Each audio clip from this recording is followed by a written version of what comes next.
නමෝ තස්ස භගවතෝ අරහතෝ සම්මා සම්බුද්දස්ස.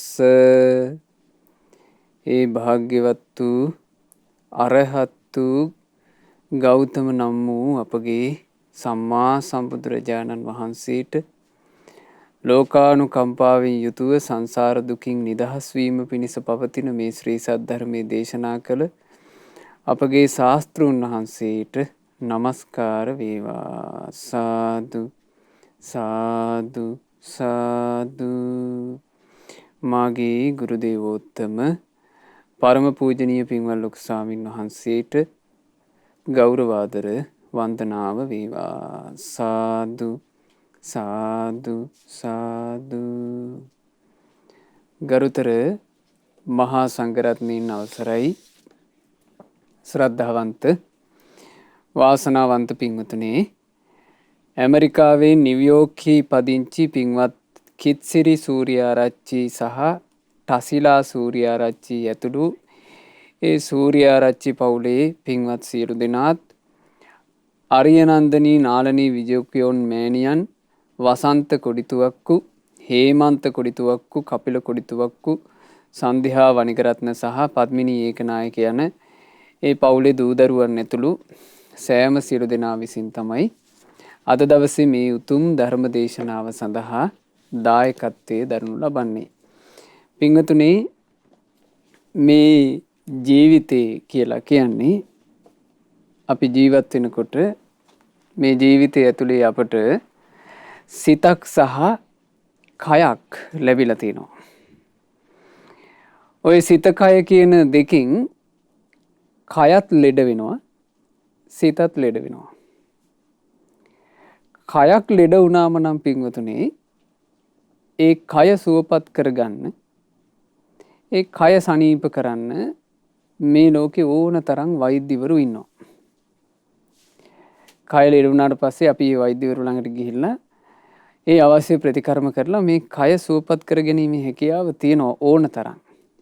හැබැයි සිත කියන එක, සිත කියන දේ ගැන මේ මිනිස්සයා එච්චර වැදගත් කොට නොසලකන්න පුළුවන්. ඒ වුණාට බුදුරජාන් වහන්සේ දේශනා කොට වදාළේ මනෝ පුබ්බංගමා ධම්මා, මේ ජීවිතේ හැම දෙයකටම පූර්වාංගයේ බවට පත් වෙන්නේ මනසයි සිතයි. මනෝ සෙට්ඨා, ජීවිතේ ශ්‍රේෂ්ඨම දේ, වැදගත්ම දේ සිතයි. මනෝමය, මේ හිත ඇතුලේ තමයි ඔක්කොම ටික හටගන්නේ මනසින්. ඒ බඳු මනස ගැන බුදුරජාන් වහන්සේ දේශනා කරනවා ඒක අවස්ථාවක, නාහම් භික්කවේ අඤ්ඤං ඒක ධම්මම්පි සමනුපස්සාමි. මහණෙනි, සම්බුදු නේත්‍රයෙන් වෙන එකම එක දෙයක්වත් මේ ලෝකේ දකින්නේ නැහැ. යං ඒවං අදන්තං, යං කලෙක දමනය කරගන්න බැරි වුණොත්, අගුත්තං ආරක්ෂා කරගන්න බැරි වුණොත්, අරක්ඛිතං රැකගන්න බැරි වුණොත්, යං ඒවං මහතෝ අනත්ථාය සංවත්තති, මෙච්චර මහත් වූ අනර්ථයක් උපදවන දෙයක් යත හිදම් භික්ඛවේ චිත්තං, හිත තරම්. මහණෙනි, මේ හිත කියන එක අදන්තං දමනය කරගන්න බැරුව ගියොත්, අගුත්තං මේ රැකගන්න බැරුව ගියොත්, ආරක්ෂා කරගන්න බැරුව ගියොත්, ඒක මේ මිනිස්යාගේ ජීවිතේට, මේ සත්වයාගේ ජීවිතේට මහතෝ අනත්ථාය සංවත්තති, මහත් වූ අනර්ථයක් පිණිස පවතිනවා. කවුද වදාළේ? අපගේ බුදුරජාණන් වහන්සේ, අපගේ ශාස්ත්‍රූන් වහන්සේ. ඊළඟට බුදුරජාණන් වහන්සේ වදාලා, හැබැයි පින්වත් මහණෙනි, යම් කලක යමෙක් මේ සිත නම් වූ එකම එක දෙය දන්තං දමනය කරගත්තොත්, ගුත්තං හොඳට ආරක්ෂා කරගත්තොත්, රක්ඛිතං හොඳට රැකගත්තොත්, ආන් ඒ කෙනාට එය මහතෝ අත්ථාය සංවත්තති, මහත් වූ අර්ථය පිණිස පවතිනවා. කය කියන එක සුවපත් කරන්න මේ ලෝකෙ කොච්චර පිරිසක් හිටියත් පින්වතුනේ, සිත සුවපත් කරන්න, සිතේ සුවපත් භාවයේ පිණිස හිතේ ඇතිවෙන ලෙඩ ඔක්කොම නසලා දාලා සුවපත් කරගන්න ධර්මයේ දේශනා කළේ අපේ ශාස්ත්‍රුන් වහන්සේ. ඒ බුදුරජාණන් වහන්සේ කෙරෙහි පහන් සිතින් ඒ බුදුරජාණන් වහන්සේගේ ශ්‍රී සද්ධර්මය අනුගමනය කරපු නුවණ තියෙන උත්තමයෝ ධර්මයේ තුලින් මේ සිත සම්පූර්ණයෙන්ම සුවපත් කරගත්තා. ඒ තමයි රහතන් වහන්සේලා. සිත සුවපත් වෙච්ච උත්තමයෝ. සිතේ ලෙඩ නැති උත්තමයෝ. බුදුරජාණන් වහන්සේ එක තැනක දේශනා කරනවා මහණෙනි මේ සත්වයාට මානසික ලෙඩක් නැත්තම් මනස ලෙඩ නැති එකම එක කෙනා කිව්වා රහතන් වහන්සේ. අනිත් හැම සත්වයෙකුගේම මනස මොකක් හරි ලෙඩකින් යුක්තයි. ඒ නොයෙක් මානසික ලෙඩ සහිත ලෝකේ මානසික රෝග සියල්ල සුවපත් කරගෙන සැපයට පත්වෙච්ච උත්තමයෝ රහතන් වහන්සේලා. අපි මේ වැඩසටහනේදී ඒ රහතන් වහන්සේලා ගැන ඉගෙන ගන්නේ. මේ වෙනකොට අපි ඒ රහතන් වහන්සේලා බොහෝ දෙනෙක් ගැන ඉගෙන ගත්තා. ඒ යමා නිවන් දුටු රහතන් වහන්සේලා පුත් වහන්සේ ඇසුරු කරගෙන. අද පින්වතුනි අපිට කතා කරන්න තියෙන්නේ මේ පොත් වහන්සේගේ 109 වෙනි ගාථා රත්නේ වදාළ උතුම් රහතන් වහන්සේ ගැන. ඒ රහතන් වහන්සේගේ නම තමයි සංඝරක්කිත. සංඝරක්කිත කියන මහරහතන් වහන්සේ වදාළ ගාථාව. මේ සංඝරක්කිත කියන මහරහතන් වහන්සේ අරහත්ත්වයට පෙර උන්වහන්සේ බුද්ධ ශාසනය පැවිදි වෙලා තවත් එක භික්ෂුවක් එක්ක වනගත සෙනසුනක වැඩ වාසය කරනවා. ඒ වැඩ වාසය කරනකොට මේ ස්වාමින් වහන්සේලා වාසය කරපු මේ කුටි සෙනසුන් වලට සමීපෙට වෙන්න ඔන්න මුව දෙනක් ඇවිල්ලා පඳුරක මේ ලැබුම්ගෙන හිටියා. ඒ මුව දෙන ගැබ් අරගෙන හිටියේ. මේ මුව දෙන මේ පළවෙනි ගැබ් ගැනීම බොහොම මේ තරුණ මුව දෙනක්. පළවෙනියටම පැටියා වදන් ඉන්න මුව දෙනක්. අර පැටියා කුසට ආවට පස්සේ මේ මුව දෙනට හුරු පුරුද්දකුත් නැති නිසා බොහෝම බිහිතියටපත් වෙන ඇය මේ හරියට කන්නේ බොන්නේවත් නැතුව අනිත් සත්තුන්ගෙන් අනතුරක් වෙයි කියලා බයයටපත් වෙලා අර පඳුර අස්සේ läගගෙන ඉන්නවා. මේ සංඝරක්කිත තෙරුන් වහන්සේ දැක්කා. උන්වහන්සේ අර යහළු භික්ෂුන් වහන්සේටත් කියලා මේ ස්වාමීන් වහන්සේලා මේ මුව දෙනට උදව් කරලා තියෙනවා. ඒ කියන්නේ ඉතින් ඒ ස්වාමීන් වහන්සේලාට පුළුවන් විදිහට මොනවා හරි කණ්ඩ බොණ්ඩ දුන්නා. ඒ මුව දෙන විඳින දුක ඒ මුව දෙන මේ මුවෙක් විදිහට ජීවිතේ ඉපදිනා ඒ විඳවන දුක අර ස්වාමීන් වහන්සේලාට හොඳට පෙවුණා. දැන් මොකද හැමතිස්සෙම මේ මුව දෙනගේ ඇසුර තියෙනවානේ. මුව දෙන පේනවා, ඇය ගැන හොයනවා. එතකොට උන්වහන්සේලා නිතර කල්පනා කළා අපේ මේ තිරිසන් ලෝකයක ඉපදිලා තියෙන දුකක්. මොකද පින්වතුනි එහෙම තිරිසන් සත්තු ගැන සාමාන්‍යයෙන් අපිට මවලා දෙන ලෝකයක්නේ අපි දකින්නේ. අපි ඔය මාධ්‍යකින් දැක්කත් අපි ගොඩාක් වෙලාවට තිරිසන් සත්තුන්ගේ මේ දුක දකින්නවා කියන එකක් හෝ එහෙම නැත්නම් තිරිසන් ලෝකේ දුක මෙහෙමයි කියලා ප්‍රකට කරලා පෙන්වන එකක් නෑනේ. අපි හදිසියේ ওই සත්තු මරාගෙන කන ඒවා එහෙම දැක්කත් ඒවා වුණත් අපිට නිකන් අර මේ දැකලා එතනින් ඒක ඉවර වෙනවා මිසක් අපේ හිත ඇතුලේ සංවේගය අහෝ මෙහෙමද මේ සංසාරේ එහෙම අදහසක් අපිට උපදින්නේ නැහැ. හැබැයි මේ ස්වාමීන් වහන්සේලාට ඉතින් එහෙම අදහසක් උපන්නා. සංඝරක්කිත ස්වාමීන් වහන්සේ නිතර තමන්ගේ යහළු ස්වාමීන් වහන්සේට කියලා තියෙනවා. බලන්න ආයස්මතුනි සංසාරේ මේ සංසාර ගමනේ අපි මිනිස්සු වෙලා ඉපදිලා බුද්ධ ශාසනය මුණ ගැහිච්ච නිසානේ මේ ඔක්කොම සංසාරේ වැරදිලා අපි තිරිසන් ලෝකෙ ගියා නම් මේ මුව දෙනට තියෙන දේම නේද අපිටත්. අපිත් අසරණයි නේද කියලා මේ ස්වාමීන් වහන්සේ කතා වුණා. දැන් බලන්න පින්වතුනි අපි මනුස්ස ලෝකෙ මිනිස්සු වෙල විදිහට ඉපදිලා අපි දැන් මේ කාලේ කල්යාණ මිත්‍ර ඇසුරක් තියෙනවා. මේ සත්පුරුෂයන් වහන්සේලා දහම් කතා කරනවා. අපි ඒව අහනවනේ. අපිට ඒව අහන්න පුළුවන්. දැන් ශ්‍රද්ධා රූපවාහිනී බණ යනවා පින්වතුන්ලට අහන්න පුළුවන් නේ. අපිට දහම් පොතපත තියෙනවා කියව ගන්න පුළුවන්. සෑය බෝධිය තියෙනවා වන්දනාමාන කරගන්න පුළුවන්. අඩු ගානේ ගෙදර බුද්ධ පූජාව තිය හරි අපිට පිනක් රැස් කරගන්න පුළුවන්.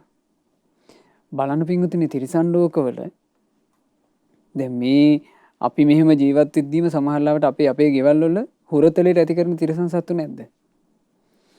ඒගොල්ලෝ ඔහේ ජීවත් වෙනවනේ. ඒගොල්ලන්ට නෑනේ මේ කිසිවක් ගැන සංඥාවක්වත්. ඔච්චර බියකරුයිද මේ සංසාරේ? එක උපතක් නිසා, උපතේ වැරදීමක් නිසා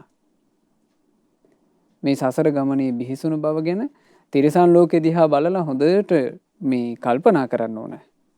ඉතින් මේ රහතන් වහන්සේලා හිතපු විදිහක් ගැන මම මේ කියන්නේ ඔබට. අරහත්ත්වයට පත් වෙච්චි මහා ඥානවන්තයෝ සිහි කළා. තිරිසන් සත්තු දිහා බලාගෙන සසර බියකරුයි කියලා. ඒ නිසා මාධ්‍යයෙන් මේවා තිරිසන් සත්තු පෙන්නකොට සසර බියකරුයි කියලා හිතන්ට දකින්ට ලැබෙනකොට මේ අවට පරිසරයේ සත්තු හැසිරෙන විදිහ ඒවා දැකලා මේ සසරේ භයානක බව ගැන තේරුම් ගන්නට ඒ සංසාර ගමනක එක ඉරණමක් ඒක තිරිසන් ලෝකෙ ඉපදීම කියන්නේ. බලන්න මේ බිත්තියේ පුංචි සතෙක් වහපු ගමන් අපේ ගෙවල් වලම අපි කොච්චර දකින්නවද හූනෝ පැනගෙන ඇවිල්ලා ගිලිනවා. පන පිටින්ම ගිලිනව නේද? ඒ සත්තුන්ට ඒ ජීවිතය ඇතුලේ කොච්චර අසරණ බවක් කොච්චර බිහිතියක් ඇද්ද? කවුරු හරි මාව ගිලීදෝ කියලා. පින්වතුනි අපිට එහෙම ප්‍රශ්නයක් තියෙනවද? මේ මනුස්ස ලෝකේ උපන් නිසා අපිට ඒ ප්‍රශ්නේ නෑ. හැබැයි තිරිසන් යෝනිවල ඉද්දී අපිට කොච්චර ওই ප්‍රශ්නේ තියෙන්නේ නැද්ද? අපි ඇතැන් අසපුවල ඉන්නකොට අපිට රාත්‍රී කාලේ ඇහෙනවා මේ බකමූණු ඇවිල්ලා මේ පොඩි කුරුල්ලන් අල්ල ගන්නවා. ඊළඟට කලවැද්දෝ ඇවිල්ලා මේ ගස් උඩ රැට නිදාගෙන ඉන්න කුරුල්ලෝ අල්ල ගන්නවා. බෙරිහන් දෙනවා මේ මහ රාත්‍රියේ. කොච්චර තියනවද මේ දුක? ඒ දේවල් දැකලා සංසාරේ ගැනයි බය ඇති කරගන්න ඕන. සංසාරේ ගැන. මේ නිර්මල පාරිශුද්ධ ධර්මයක් නිසා තමයි පින්වතුනි මේ ඇත්ත අපිට අහන්න ලැබෙන්නේ. එහෙම නැත්තම් සාමාන්‍යයෙන් ওই ළමයි එහෙම නරඹන කාටුන් වලින් ඒ දේවල් වලින් මේ තිරිසන් ලෝකයට බිහිතියක් එහෙම හටගන්නේ නැහැ. සමහරවිට මේ පොඩි අයගේ මානසික මට්ටමට ඒ අයට හිතනවා මේ හාවෙක් වෙන්න, සමනලෙක් වෙන්න, ලේනෙක් වෙන්න. ඒ වගේ හිතන මට්ටමට තමයි කාටුන් හදන්නේ. දුක පෙන්වන්නේ. දුක වැහිලා. ඒ නිසා එහෙම ලෝකයක අපිට මේ ධර්මය ඉගෙන ගන්න සිද්ධ වෙලා තියෙන්නේ. කොච්චර නුවණක් ඕනද මේ ඔක්කොම අරගල මැද්දෙන් හරි දේ දකින්න. ඉතින් මේ සංඝරක්කිත තෙරුන් වහන්සේ නිතර මේ මුවදෙන දිහා බලාගෙන සංසාරය ගැන බය ඇති කරගෙන සංවේගයෙන් වීරිය වැඩුවා. බලන්නේ මුවදෙන පැටියෙක් වදනවා. මුවදෙන පැටියා වදනකොට ඇය ඒ පැටියා වැදීම හේතුවෙනුත් උපදින බලවත් විලි වේදනාවෙන් ඇය විඳවනවා. සංඝරක්කිත තෙරුන් වහන්සේ දැක්කා. උන්වහන්සේට මහා සංවේගයක් හටගත්තා. අහෝ සසරක් නිසා විඳවන විඳවිල්ල. උන්වහන්සේ කුටියට ගිහිල්ලා වීරිය කළා. මේ සසර ගමනේ යන්න වුණොත් එහෙම මේ සසර ගමනේ ධර්මය අවබෝධ කරගන්නේ නැතුව යන්න වුණොත් එහෙම මට තිරිසන් ලෝකයේ කියන එකෙන් ලේසියෙන් නිදහස් වෙන්න බෑ. මේ ලැබිච්ච මොහොතේ මම ධර්මය අවබෝධ කරගන්න ඕන කියලා වීරිය කළා. උන්වහන්සේ සියලු කෙලෙස් නැසලා රහතන් වහන්සේ නමක් බවට පත් වුණා. බලන්නේ සංවේගය ඇති කරගත්ත කාරණේ මේක හොඳට මතක තියාගත යුතු එකක්. සංඝරක්කිත තෙරුන් වහන්සේගේ මේ ජීවිතය ගැන හිත පින්වතුනි ඔබත් මේ අවට පරිසරයේ තිරිසන් සත්තු දිහා දැකලා ගෙවල් වල ඇති කරන මාළු දිහා බලලා සංසාර බය ඇති කරගන්න. සසර බය. එතකොට දැන් සංඝරක්කිත තෙරුන් වහන්සේ නම් ඔන්න සංසාර බය ඇති කරගෙන මුව දෙන හේතුවෙන්ම සංවේගී උපදවාගෙන අරහත්ත්වයට පත් වුණා. නමුත් යහළු භික්ෂුවට එහෙම හැඟීමක් නැහැ. මේ භික්ෂුන් වහන්සේ තවත් අර මුව දෙනයි ඊට පස්සේ ඒ මුව දෙනට උපන්න පොඩි මුව පැටියයි හොරතල් කර කර තාමත් ඔහි කාලය ගත කරනවා. එතකොට සංඝරක්කිත තෙරුන් වහන්සේට හටගත්තා සංවේගයක්. ඒ සංවේගය හටගත්තේ අනේ මේ භික්ෂුව, අනේ මේ මගේ හිතවත් භික්ෂුව සංසාර භය ඇති කරගන්න ඕන තැනම වරද්දගෙනනේ. බුද්ධ ශාසනය අමතක වෙලානේ. තමන්ගේ ජීවිතේට තියෙන ඉරණම අමතක වෙලානේ. කියලා උන්වහන්සේට සංවේගය උපන්නා. ඒ සංවේගයෙන් උන්වහන්සේ ගාථාවක් කිව්වා. ඒ තමයි තේර ගාථාව. මේ භික්ෂුව අයත් වන්නේත් පරම හිතානුකම්පී වූ බුදු සමිඳුන්ගේ ශාසනයට නොවේද? ඔහු ඉන්නේ හුදෙකලාවේම. එහෙත් සසුන් පිළිවෙත් ගැන ඔහුට කිසිම හැඟීමක් නැති බවයි පෙනෙන්නේ. ඔව්. තවම ඔහු ඉන්නේ සාමාන්‍ය තත්ත්වයෙන්. වනයේ ඇවිදගෙන යන තරුණ මුව දෙනක් වගේ. ඔන්න බලන්න මේ උත්තමයෝ සංවේගය ඇති කරලා තියෙන හැටි. අර භික්ෂුන් වහන්සේට කිව්වා හරියට ඔබ වහන්සේ ගැන මට හිතෙන්නේ මේ වනයේ ඇවිදගෙන යන තරුණ මුව දෙන වගේම තමයි. වෙනසක් නැහැ. ඔබ වහන්සේ තින්නේ සාමාන්‍ය තත්ත්වෙම්මයි කිව්වා.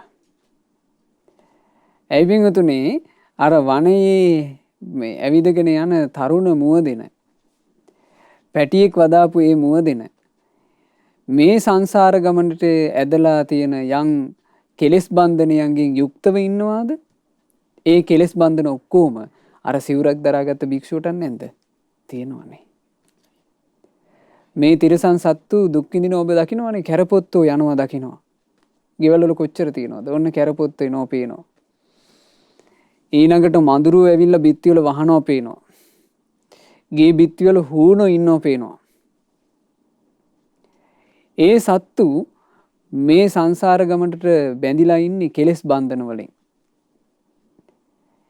ඒ කෙලෙස් බන්ධන තමයි සක්කාය දිට්ඨි, විචිකිච්ඡා, සීලබ්බත පරාමාස, කාමරාග, පටිග, රූපරාග, අරූපරාග, මාන, උද්ධච්ච, අවිජ්ජා. ඔය දස සංයෝජනයන්ගෙන් ඒ සත්තු සංසාරයට බැඳිලා. අපි ඒ සත්තු හැසිරෙන මේ නිවසේම අපි ඔන්න ධර්ම දේශනාවක් අහමින් එහෙම නැත්නම් අපි ටීවී එකක් බලමින් අපි වාඩි වෙලා ඉන්නවා. අපි මිනිස්සුયો. කැරපොත්ත චූටි, කූඹිය චූටි, මඳුරු ඇවිල්ලා වහලා යනවා උන් පුංචි. උන්ට ඕන වෙලාවක අපිට හිරිහැරයක් කරන්න පුළුවන්. දැන් ධර්මයේ දන්නේ නැති අය, පින්පව් ගැන අවබෝධයක් නැති අය කැරපොත් එක්ක ආවොත් එහෙම ගහලා දානවනේ නේ. අපිට ලේසියෙන් පුළුවන් උන්ට හිංසාවක් කරන්න. හැබැයි උන් යම් විදිහකට සංසාර බන්ධන වලින් බැඳිලා ඉන්නවද? ඒ විදිහටම පින්වතුනි අර සෙරෙප්පුවෙන් ගහන කෙනත් සසරට බැඳිලා නැද්ද? බැඳිලානේ. මේ සත්තු යම් බන්ධන වලින් සසරට බැඳිලා ඉන්නවද? අපිත් ඒ විදිහටම සංසාරයට බැඳිලා නැද්ද? අපේ ගාවත් සක්කාය දිට්ඨිය, විචිකිච්ඡාව, සීලබ්බත පරාමාසය, කාමරාගය, පටිඝය තියෙනවා නම් රූපරාග, අරූපරාග, මාන, උද්ධච්ච, අවිජ්ජා තියෙනවා නම් සංසාරයට බැඳිලා මේ මනුස්ස ජීවිතේ මෙතනින් අවසන් වෙනකොටම ඒ තිරිසන් සතා උරුම කරගත්ත බිහිසුණු ජීවිතයට ඕන තරම් වැටෙන්න ඉඩ අපේ ළඟ තියෙනවා. කිසි වෙනසක් නැහැ. తాවකාලිකව ඒ දුක් වලින් නිදහස් වුණා විතරයි. తాවකාලිකව නිදහස් වෙලා. తాවකාලිකව නිරේන් නිදහස් වෙලා. తాවකාලිකව තිරිසන්නු අතරින් නිදහස් වෙලා. తాවකාලිකව පෙරේතය වශයෙන් නිදහස් වෙලා. తాවකාලික නිදහසක් තියෙන්නේ. ඒ සතාගේ මේ භික්ෂුවගේ වෙනසක් නැහැ කියලා සංවේගය ඇති කළා. ඒ සංවේගය අපිත් ඇති කරගන්න ඕන. මේ සත්තුන්ගේ අපේ මොකක්ද වෙනස? කෙලෙස් බන්ධනත් එක්ක බලපුවම. ඒ කෙලෙස් බන්ධන දුරු කරගන්න යම් සුළු හෝ මහන්සියක් නැත්තම් මේ මිනිස්යාගේ ඒ සංසාරේ යන අනිත් සත්වයාගේ වෙනසක් නැහනේ. ඒ ජීවිතය තුළ ඒ තිරිසන් සතාට සංසාර බන්ධන වලින් නිදහස් වෙන්න පිළිවෙලක් නැහැ. ඒ සඳහා දහම් ඇසුරක්, කල්යාණ ඇසුරක් ලබන්න පිළිවෙලක් නැහැ ඒ සතාට. හැබැයි මිනිසයා පිළිවෙල ලැබිලාත් ඒ සඳහා වෑයම් කරන්නේ නැහැ. දෙන්නාගේම වෙනසක් නැහැ. මේ මනුස්ස ජීවිතේ පින්වතුනි මෙහෙම තිබුණට එක පාර මේ ඔක්කොම අහිමි වෙලා යනවනේ. මේක අවස්ථාවක් වුණා ඒත් රහතන් වහන්සේ නමක්මයි. ඒ රහතන් වහන්සේ අරහත්ත්වයට පත් වෙන්න කලින් උන්වහන්සේගේ පවුලේ උන්වහන්සේත් තව මේ බාල සහෝදරයෙකුයි සහෝදරියකුයි මල්ලි නංගි හිටියා. ඊට පස්සේ පවුලේ අම්මයි තාත්තයි. මේ පවුලෙන් වැඩිමලා තමයි බණ ඇහුවේ. බණ අහලා ඔන්න බුද්ධ ශාසනය පැවිදි වුණා. ඊටාම කෙටි කාලයයි රහතන් වහන්සේ නමක් බවට පත් වුණා. අරහත්ත්වයට පත් වෙලා මේ රහතන් වහන්සේ චාරිකාවේ වැඩම කළා. චාරිකාවේ වැඩම කළාම ඉතින් ගම් දනව් අතහැරලා ගොඩාක් දුර වඩිනවනේ. ඔය අතරේ මේ ගමට වසංගත රෝගයක් ආවා. ඒ වසංගත රෝගේ මේ බොහෝම දරුණු එකක්. අහුවෙච්ච අය මේ වේගෙන් මැරිලා ගියා. එතකොට මේ පවුලේ හැම දිනාටම වසංගත රෝගේ වැළඳුණා. වැළඳිච්ච අයගෙන් මල්ලි විතරයි යාන්තම් බේරුණේ. නංගිත් මැරුණා. තාත්තත් මැරුණා. අම්මත් මැරුණා. මල්ලි විතරක් කොහොම හරි බේත් හේත් කරනකොට ඔන්න ගොඩ ආවා. දැන් මේ ස්වාමීන් වහන්සේ මොකුත් දන්නේ නැහැ මේ රහතන් වහන්සේ. ඒ රහතන් වහන්සේ පිළිවෙලින් චාරිකාවේ වැඩම කරලා ආපහු මේ ගම් දනව් තියෙන පැත්තට වඩිනකොට ඕන්න උන්වහන්සේට ආරංචි වෙනවා මේ තමන්ගේ දෙමව්පියනුත් මිය ගිහිල්ලා ඊට පස්සේ තමන්ගේ මල්ලිත් මිය ගිහිල්ලා මේ නංගිත් මිය ගිහිල්ලා මල්ලි විතරයි ඉන්නේ කියලා. ඉතින් උන්වහන්සේ ගෙදරට වැඩම කරලා තිනවා. ගෙදෙට්ට වැඩියම මල්ලිට හරි සතුටුයි. මල්ලි ඉතින් කතා කරලා අර පරණ වෙච්චි මේ දුක් කියලා අඬලා දොඩලා ඊට පස්සේ කිව්වා අනේ ස්වාමීනි ඔබ වහන්සේට මට දානයක් පූජා කරගන්න ඕන. ඔබ වහන්සේ ටික කාලයක් වැඩ ඉන්නව නේද කියලා ඇහුවා. කිව්වා මං අහවල් වෙහෙරේ වැඩ ඉන්නවා. දානයක් පූජා කරගන්න අවකාශයක් සලසා ගන්න පුළුවන් වුණාම මට මතක් කරන්න කිව්වා. මේ මිනිසයා මේ මල්ලි කරන්නේ දඩයන් කරන එක. මෙයා ගහනවා තමයි ටිකක් ලොකු වත්තක් තිබුණේ. මෙයා වත්තේම ගහනවා මදු. මේ මදු වලට ඉතින් ඔය ඌරෝ ඒ වගේ පොඩි පොඩි සත්තු අහු වෙනවා. ඒ සත්තු අහු වුණාට පස්සේ උන්ගේ මස් විකුණලා තමයි මෙයා ජීවත් වෙන්නේ. ඔන්න මේ මල්ලි ගහපු මද්දකට මහත දෙහෙත ඌරෙක් අහු වුණා. මේ ඌර අහු වුණාට පස්සේ හොඳ තරුණ වයසේ ඌරෙක් අහු වුණා.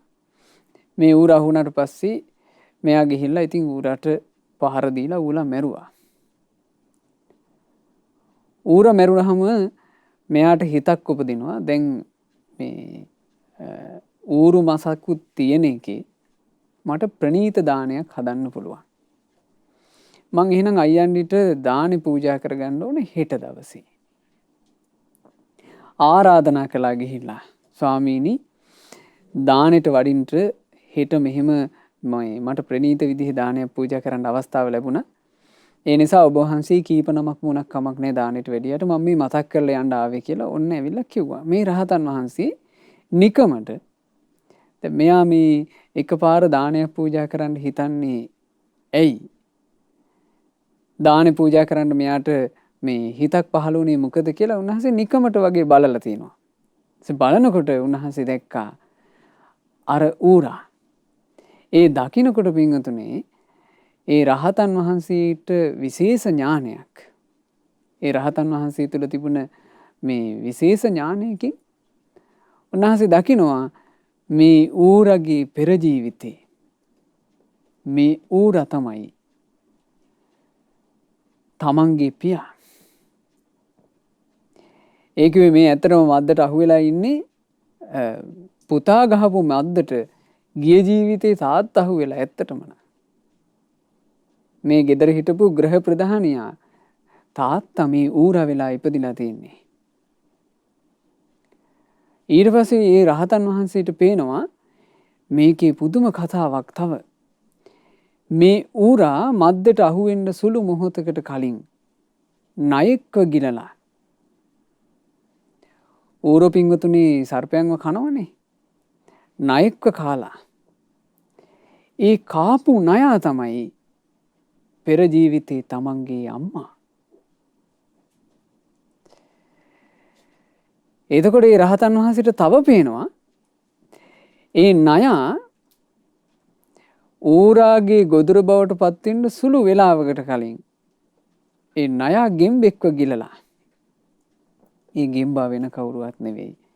ඒ ගෙම්බා තමයි ඒ ගෙම්බා තමයි මේ රහතන් වහන්සේගේ සහෝදරී. එතකොට බලන්න මේ සංසාර ගමනක භයානකම ගැන මේ සිද්ධි අහලා මේවා අපේ බණ පොත්වල සඳහන් වෙන්නේ පින්වතුනේ සසර ගමන ගැන තේරුම් ගන්නමයි.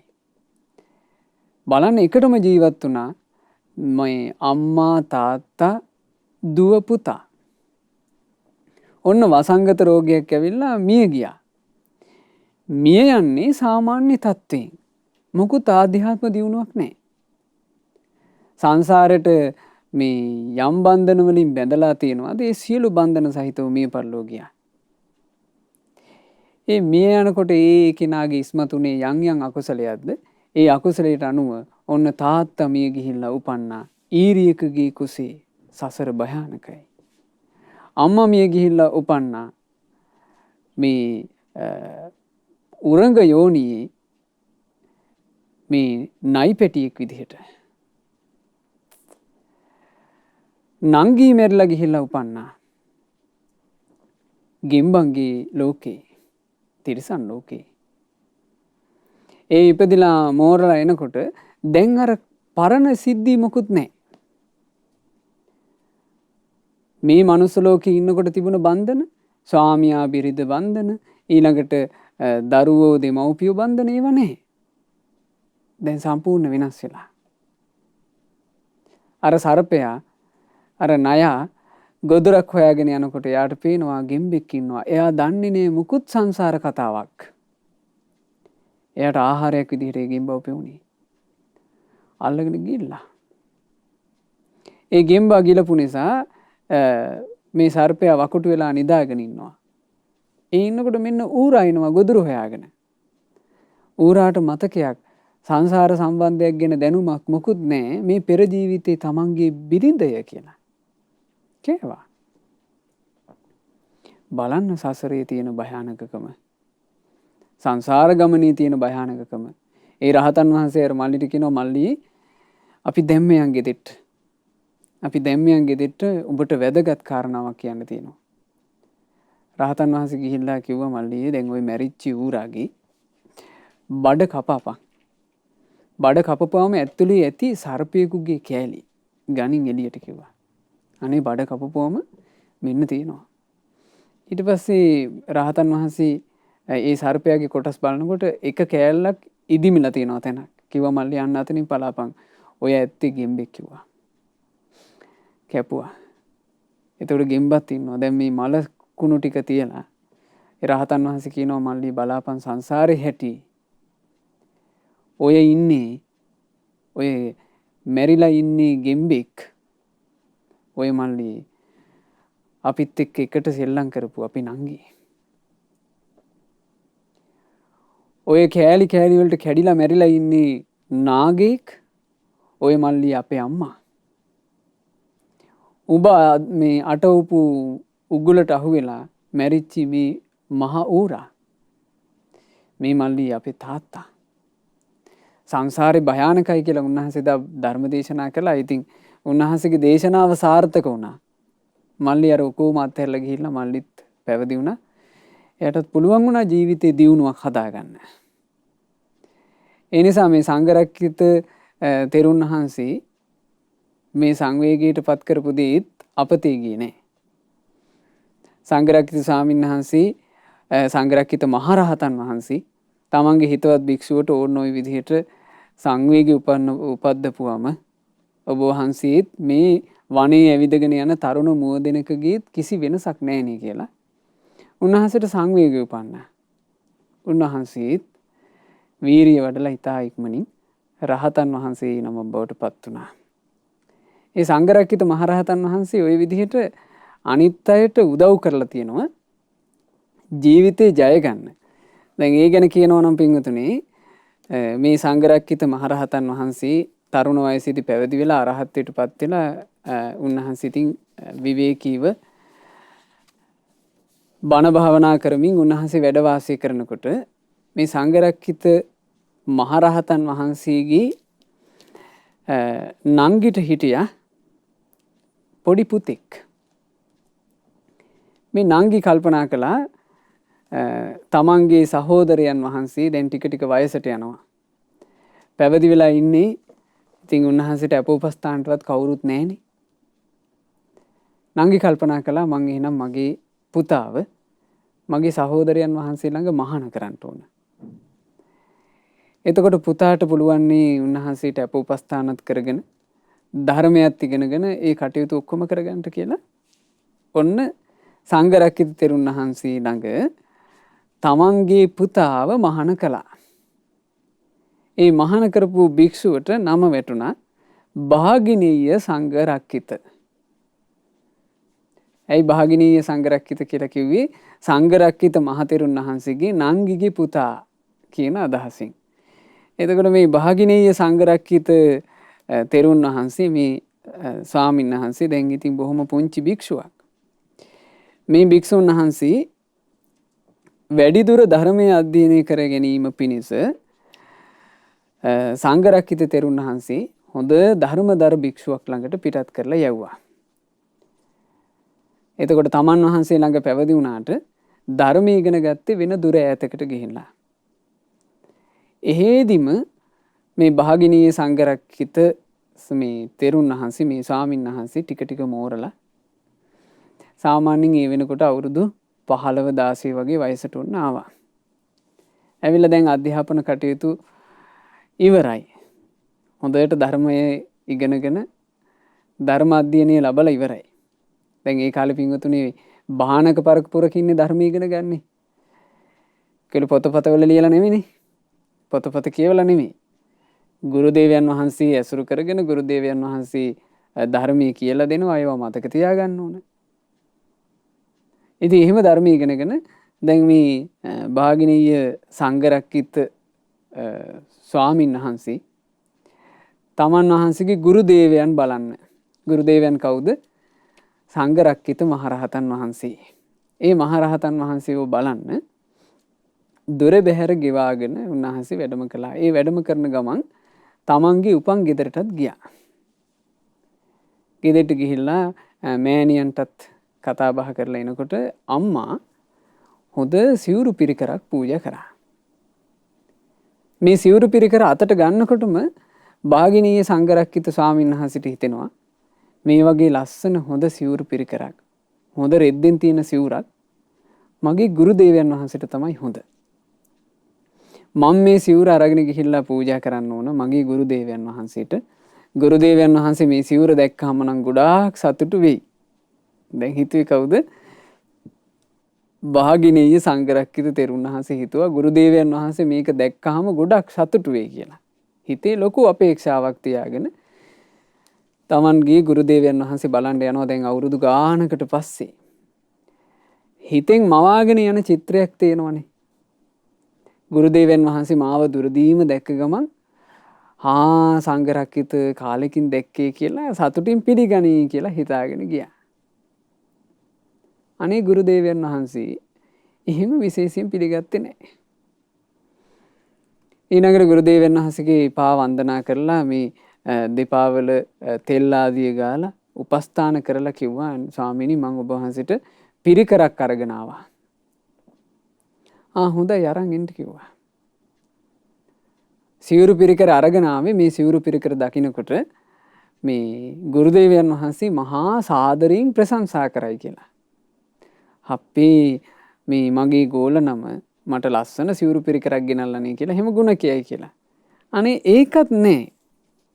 සංඝරක්කිත මහරහතන් වහන්සේ ඒ සිවුරු පිරිකර දැක්කට පස්සේ ඔහින් තියන්න කිව්වා. එතනදිත් බලාපොරොත්තු වෙච්ච දේ උන්නේ නැහැ. කොච්චර තියෙනවද මේ පින්වතුනි ජීවිතවල මේවා. අපි සමහරවිට නොඑක් මහා බලාපොරොත්තු තියාගෙන අපිව මෙහෙම පිළිගනි, මට මෙහෙම කතා කරයි, මට මෙහෙම හිනහ වෙයි කියලා. අපි හිතින් ගොඩ නගා ගන්නවා. හැබැයි අපි මේ බලාපොරොත්තු වෙන දේ අපිට ලැබෙන්නේ. ලැබෙන්නේ නැතිකොට අපි කඩාගෙන වැටෙනවා. කොහෙද කඩාගෙන වැටෙන්නේ? හිතයි කඩාගෙන වැටෙන්නේ. හිතයි කඩාගෙන වැටෙන්නේ. ඒ නිසයි කිව්වේ මේ ජීවිතේ වැදගත්ම දේ හිත කියලා. පින්වතුනි මිනිස්සෙක් මේ කාය වර්ධන ආදිය කරලා කයක් වඩවා ගන්න පුළුවන්. අපි හිතමු හොඳට මේ ව්‍යායාම කරලා මහා මේ ශක්තිමත් ශරීරයක් හදාගත්ත මිනිස්සෙක් ඉන්නවා කියලා. ඒ ශක්තිමත් ශරීරයක් හදාගත්ත මිනිසයාවත් ඔන්න ඒ මිනිසයාගේ ප්‍රියමනාප හිතවත් කෙනෙක්, ආදරය කරන කෙනෙක් ඒ මිනිසයාව ගණන් ගන්න නැතුව ඉන්නවා. ඔහුගේ කය ශක්තිමත්. කය ශක්තිමත් වුණාට අර තමන්ගේ හිතවත් කෙනා ගණන් ගත්තේ නෑ. අයියෝ එයා මට හිනහ වුන්නේ. එයා වෙනදා වගේ මගෙත් එක්ක අද කතා කළේ නෑ කියලා ඒ මිනිස්සයා මානසිකව ඇදගෙන වැටෙන්නේ නැද්ද? කොච්චර මානසිකව ඇදගෙන වැටෙනවද? ශක්තිමත් නේ මනස. මනස ශක්තිමත් කර ගැනීම පිණිස හිතන්න පිළිවෙලක් දන්නේ. මනසේ ශක්තිය නැති නිසා නේද පින්වතුනි මේ ලෝකයක් මත්ද්‍රව්‍ය වලට බැහැ වෙලා තියෙන්නේ. මිනිසුන්ට ප්‍රශ්න එනකොට මිනිස්සු ලේසියෙන්ම හිතන්නේ මේ ප්‍රශ්න ඔක්කොම අමතක වෙන්න බොන්න ඕන. එක්කෝ වෙන මොකක් හරි මත්ද්‍රව්‍යයක් පාවිච්චි කරලා මත් වෙන්න ඕන. ඇයි ආධ්‍යාත්මයේ කිසිම ශක්තියක් නැහැ. ධර්මය අවබෝධ නොකරපු ජීවිතවල ආධ්‍යාත්මයේ කිසිම ශක්තියක් නැහැ. අනේ මේ භාගිනී සංඝරක්ෂිත තෙරුන් වහන්සේ කියලා කියන්නේ ඒ වෙනකොට ධර්මය අවබෝධ කරලා හිටියේ නෑ. ධර්මය ඉගෙන ගත්තා විතරයි. ගුරුදේවයන් වහන්සේ නොසලකා හැරපුවාම හිතට දුක හිතුණා. ඒ දුක හිතෙනකොටම සංඝරක්ෂිත මහරහතන් වහන්සේ දකිනවා තමන්ගේ ගෝල නමට දුක හිතුණා. හිතට සතුටක් උපදින්නත් එක කිව්වා එහෙනම් සංඝරක්ෂිත මේ රස්නෙත් වැඩිනි ටික මට පොඩ්ඩක් පවන් සලන්න ওই වටාත් අරගෙන. දැන් භාගිනී සංඝරක්ෂිත තෙරුන් වහන්සේ දුකෙන් නමුත් තමන්ගේ ගුරුදේවයන් වහන්සේට පවන් සලනවා. පවන් සලන ගමන් හිත මෙන්න යනවා. හිතට හිතුවිලි දාමයක් ගලාගෙන එනවා. මගේ ගුරුදේවයන් වහන්සේ මාව ගණන් ගත්තේ නෑ. මං ගෙනාපු පිරිකර ගණන් ගත්තෙත් නෑ. මං නැති කාලේ ඇතුලේ ගුරුදේවයන් වහන්සේට කවුරු හරි කේලම් කියලා බිඳෙවවද්ද? ඇයි ගුරුදේවයන් වහන්සේට මාව එපා වුනේ? ගුරුදේවයන් වහන්සේට මාව එපා නම් මට මේ පැවිද්දෙන් ඇති වැඩකුත් නෑ. මං සිවුරු වරිනවා. බලන්න පිංගුතුනේ මේ හිතක් යන විදිහ. මේ පුංචි සිතුවිල්ලට කොච්චර හිත ඇදගෙන වැටුණාද? දැන් මේ ස්වාමින් වහන්සේ සිවුරු පොරවගෙන කයින් ඉන්නවා. නමුත් දැන් හිතින් සිවුරු ඇරලා. හිතින් සිවුරු ඇරලා ඔන්න ගෙදර ගිහිල්ලා. ගියාට පස්සේ හිතනවා මං ගිහිල්ලා මේ පොඩිවට ඉඩම් කෑල්ලක් අරගන්නවා. ඉඩම් කෑල්ල අරගෙන ඕකේ හොඳ කුඹුරක් කරනවා මං. ඒ කුඹුර කරලා මං ටිකක් මහන්සියලා වැඩ කරනවා. ඒ මහන්සියෙන් මට මේ තරුණ වයසේ මහන්සියලා වැඩ කරන්න පුළුවන්. මහන්සියෙන් මං හොඳට සල්ලි හොයනවා. සල්ලි හොයලා මං පොඩිවට ගේ පොඩ්ඩක් හදාගන්නවා. මේ හොඳ ලස්සනට මේ කාලෙට ගැලපෙන විදිහේ ගේ මං හදනවා. ගේ හැදුවට පස්සේ ඉතින් හොඳ ලස්සනට ගේකුත් තියෙනවා නම් සල්ලි භාගෙත් තියෙනවා නම් මට හොඳ ගෙදරකින් හොඳ විවාහයක් කරගන්න බැරි කමක් නැහැ. මං හොඳ විවාහයකුත් කරගන්නවා. ඒ විවාහය කරගෙන ඉතින් අපිට දරුවෝ ආදියත් ලැබෙන්නේ නැතයි අපි දෙන්නට. දැන් මේ හිතකින් විවාහත් වෙලා විවාහ වෙලා තමන්ගේ බිරිඳට දරුවොත් ලැබිලා. දරුවෝ ලැබුණට පස්සේ මං හොඳට වියදම් කරලා මේ සිවුරක් කරවගෙන ආන්ගේ සිවුර අරගෙන ඉන්න ඕන ගුරුදේවයන් වහන්සේ දකින්න. එතකොට නම් ගුරුදේවයන් වහන්සේ ගොඩාක් සතුටු වෙයි. අපේ සංඝරක්කිත දැන් දියුණු වෙලානේ කියලා. හැබැයි ගුරුදේවයන් වහන්සේ බලන්ට මගේ බිරිඳත් එක්ක දරුවත් මේ එකතු කරන් එද්දී හදිසියෙ හරි මේ බිරිඳගේ උවමනාවක් නැතුව මේ දරුවා හිම අතින් ඉස්සලා වැටුනොත් දරුවා ගැන සැලකිල්ලක් නැති වුණොත් බිරිඳට මං ගුරුදේවයන් වහන්සේගේ ඉස්සරහා කියලා බලන්නේ නැහැ. මං ගුරුදේවයන් වහන්සේගේ ඉස්සරහා හරි ගහනවා එකක් කියලා අනේ වටාත් උස්සලා ගුරුදේවයන් වහන්සේට ගැහුවා. ගුරුදේවයන් වහන්සේ රහතන් වහන්සේ නමක් මේ අපි කතා කරන්නේ සංඝරක්කිත මහරහතන් වහන්සේනේ. මහරහතන් වහන්සේ කොහොම ටික බලාගෙන මහරහතන් වහන්සේ මේ වටාත්තින් ඔළුවට ගහනකොටම hina වුණා. hina වෙද්දී අර වාගිනී සංඝරක්කිත තෙරුන් වහන්සේට දැන් හීන් දාඩිය දෙම්ම උනේ මොකද්ද කියලා තේරුණා. hina වෙලා ගුරුදේවයන් වහන්සේ කියනවා අනේ සංඝරක්කිත බිරිඳට ගහන්න ගිහිල්ලා අපි නෝ ගුටි කෑවේ කිව්වා. ලැජ්ජ හිතුණා. ලැජ්ජ හිතලා දැන් දුවලා යන්න ලැහැත් වෙනකොට අනිත් ස්වාමීන් වහන්සේලා අල්ලගත්තා. පින්වතුනි ඒ කාලේ හරියට ඉර මණ්ඩල පායලා ඒකාලෝක වෙච්චි දහවලක් වගේනේ බුදුරජාණන් වහන්සේ වැඩ ඉන්නවා. මේ භාගිනීය සංඝරක්කිත තෙරුන් වහන්සේ පැවිද්ද ඉන්න බෑ කියලා අඬද්දි එකතු කරගෙන ගියා බුදුරජාණන් වහන්සේ ළඟට. බුදුරජාණන් වහන්සේ ධර්මයේ දේශනා කළා. භාගිනීය සංඝරක්කිත තෙරුන් වහන්සේ රහතන් වහන්සේ නම බවට පත් වුණා. ඉතින් ඔය අපි ඉගෙන ගත්තේ මේ සංඝරක්කිත මහරහතන් වහන්සේගේ ජීවිතය ඇතුලේ තිබුණ සිදුවීම් ටිකක්. ඊළඟ ගාථා රත්නයේ දේශනා කොට වදාළේ උසඹ කියන මහරහතන් වහන්සේ. මේ උසඹ මහරහතන් වහන්සේගේ ගාථාවේ තියෙන්නේ පින්වතුනි නිකලෙස් හිතක තියෙන නිරාමිස ප්‍රීතිය. අපිට ගන්න තියෙන්නේ මේ ගාථාව ඉගෙනගෙන ඒක. කෙලෙස් නැති හිතක් කොච්චර ලස්සනයිද? බලන්න උන්වහන්සේ වදාරන ගාථාව. අලුතින් වැහැපු වැස්සට ගස් කොළන් තෙමිලා තියෙන්නේ.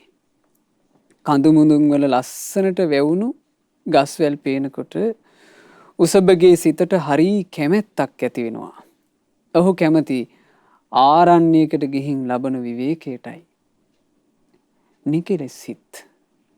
අපි කැමති පින්වතුනි අපේ දරුවෝ බිරිඳත් එක්ක එකතු වෙලා වාසය කිරීම. අපි කාමන්නේ කියනවනේ මේ සාමාන්‍ය ව්‍යවහාරයේදීත් කියනවා නේද?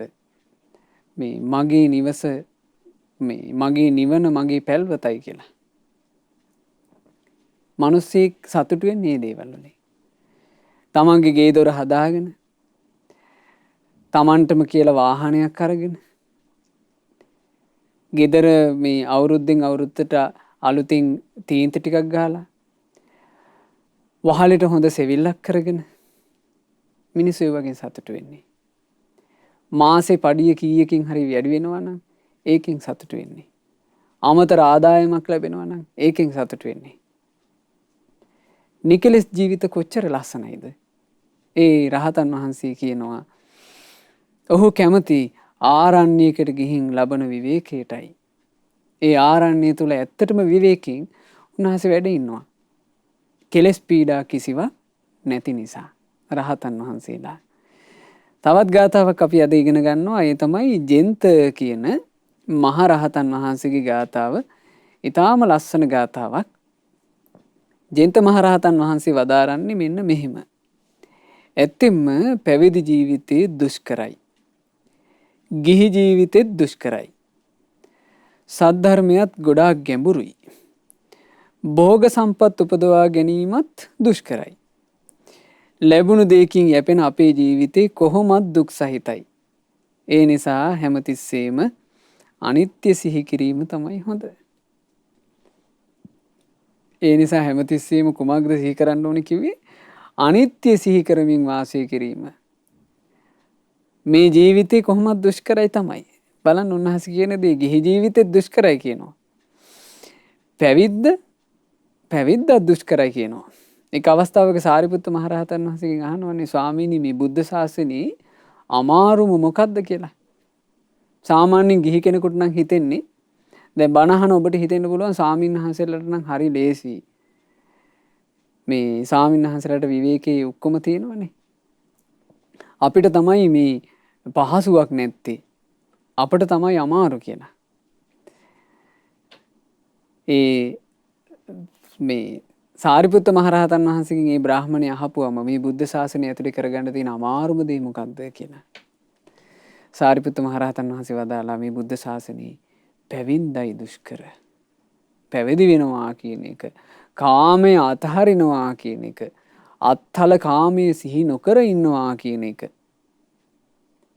ආන් ඒක දුෂ්කරයි. පැවිදි ජීවිතේ ගොඩාක් දුෂ්කරයි. මොකද මේ පැවිදි ජීවිතේ ලැබෙන දෙයකින් යැපෙන ජීවිතයක්. නිතර පැවිද්දෙක් සිහි කරන්න කියලා බුදුරජාණන් වහන්සේ දේශනා කළා. මං අනුන්ගෙන් යැපෙන කෙනෙක්. පැවිද්දාට හිතන එක මේ හදාගෙන අනුභව කිරීමේ හැකියාවක් නැහැ. පැවිද්දා කියලා කියන්නේ අන් අය දානයට පූජා කරන දෙයක් වළඳලා සතුටු වෙන කෙනෙක්. පැවිද්දා කියලා කියන්නේ මේ ලද සිවුරකින් සතුට වෙලා වාසය කරන කෙනෙක්. දැන් සාමාන්‍යයෙන් ගිහි කෙනෙක් නම් ගත්තොත් එහෙම නොයේක් වස්ත්‍රාභරණ වලින් තමන්ගේ ශරීරය අලංකාර කරගන්නවා. පැවිද්දා පූජා කරන සිවුරකින් සතුට වෙනවා. එතකොට මේ ගැන ධර්මයේ තියෙනවා ඔන්න භික්ෂුවක් පිණ්ඩපාතේ වඩිනකොට ඒ භික්ෂුව මෙහෙම තමයි කියනවා සිහි කරන්න ඕනේ. අලත්තං යදිදං සාදු. හොඳට දානෙ ලැබුණොත් ඒකත් හොඳයි. නාලත්තං කුසලං ඉති.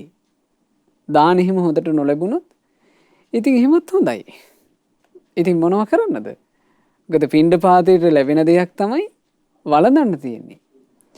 දැන් බුද්ධ කාලේ ගත්තොත් එහෙම පින්වතුනි ඒ රහතන් වහන්සේලා වැඩ හිටපු යුගයේ ඇතැන් රහතන් වහන්සේලාට මේ ලැබිලා තියෙන පිණ්ඩපාතේ වඩිද්දී ওই දුප්පත් ගෙදරක පිළිණු වෙලා අහක දාන්න ලැහැත් වෙන මේ මොන හරි පිළිණු වෙච්ච ආහාරයක්.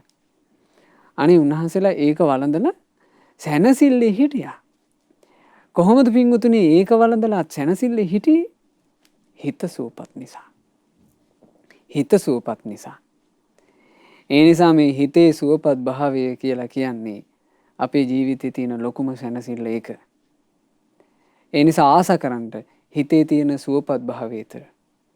හිත සුවපත් කරගන්න, හිතේ තියෙන දොස් දුරු කරගන්න ආස කරන්න. ඒකට මේ හිතේ තියෙන දොස් දුරු කරගන්න, හිත සුවපත් කරගන්න අපිට බුදුරජාණන් වහන්සේ දේශනා කරපු ධර්මයේ විනා ඒ රහතන් වහන්සේලාගේ නිමල පිවිතුරු අදහස් විනා එයින් එහා වෙන දෙයක් නැහැ. ඒ නිසා සිත් සුවපත් කරගෙන සැනසුණ උතුම් රහතන් වහන්සේලා 4 නමක් ගැනම අද අපිට ඉගෙන ගන්නට අවකාශ ලැබුණා.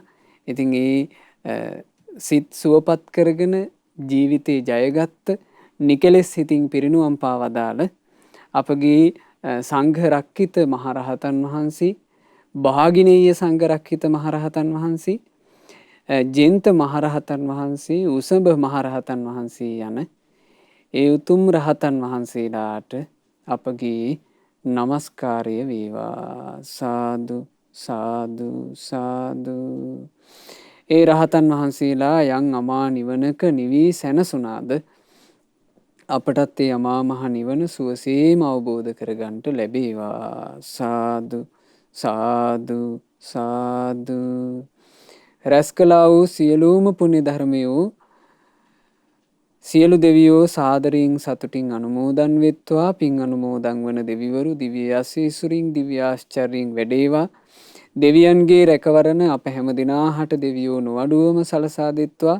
දෙවියෝද සංසාර දුකින් අත මිදෙත්වා. සාදු සාදු සාදු.